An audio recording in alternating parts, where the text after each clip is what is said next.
वालेकुम। आज हम लोग पाकिस्तान स्टॉक एक्सचेंज में आए हुए हैं। ज़फ़र मोतीवाला साहब के पास former director Pakistan stock exchange के हैं ये।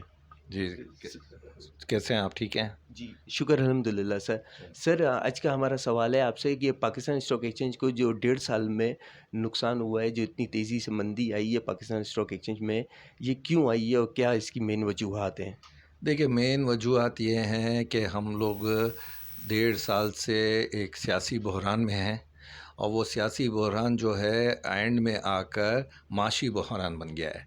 यानी पॉलिटिकल क्राइसिस ने जन्म दे दिया है अब इकोनॉमी के क्राइसिस के।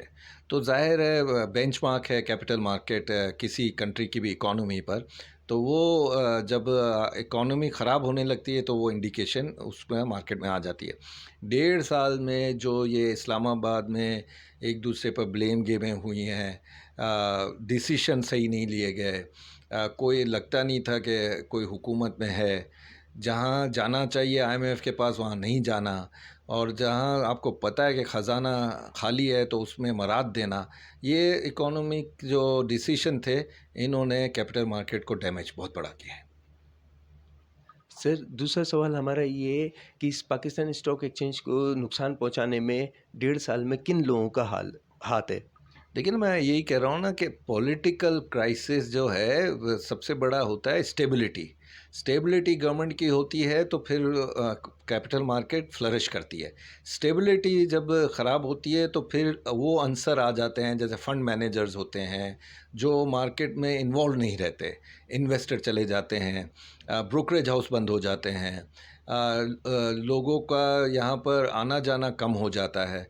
तो जब आप उधर इस्लामाबाद में पॉलिटिकल फेडरल में होती है तो प्रोविंशियल भी होती है, फिर आपकी कैपिटल मार्केट्स भी चलती हैं, फिर आपका डॉलर रुपी भी स्टेबल रहता है, फिर आपका इंटरेस्ट रेट भी इतनी तेज़ी से नहीं बढ़ता है, फिर आपके इंपोर्ट और बिल को भी संभाल लिया जाता है। दुनिया आपको लेटेस्ट प्राइस से अच्छे प्राइस पर ऑयल भी देने लगती है, गैस भी देने लगती है, और उसमें सब्सिडी तो नहीं लेकिन पेमेंट को लेंथी कर देती है, इलोंगेट कर देती है, बाद में देने के वादे पर भी दे देती है। जब उधर पॉलिटिकल क्राइसिस हुआ तो ये सब जो हमारे जो फ्रेंडली दोस्ताना मुल्क भी थे वो भी परेशान हो गए और वो भी इस मुल्क को शक की निगाह से देखने लगे।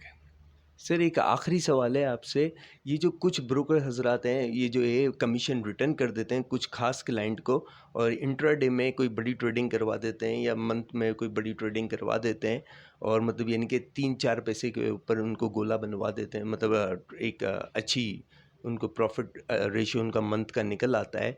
तो उस पे आप क्या कहेंगे? जो छोटे लोगों को उससे नुकसान होता है कि 4-5 पैसे के ऊपर और उसमें भी वो रिटर्न कर देते हैं उनको उनका कमीशन।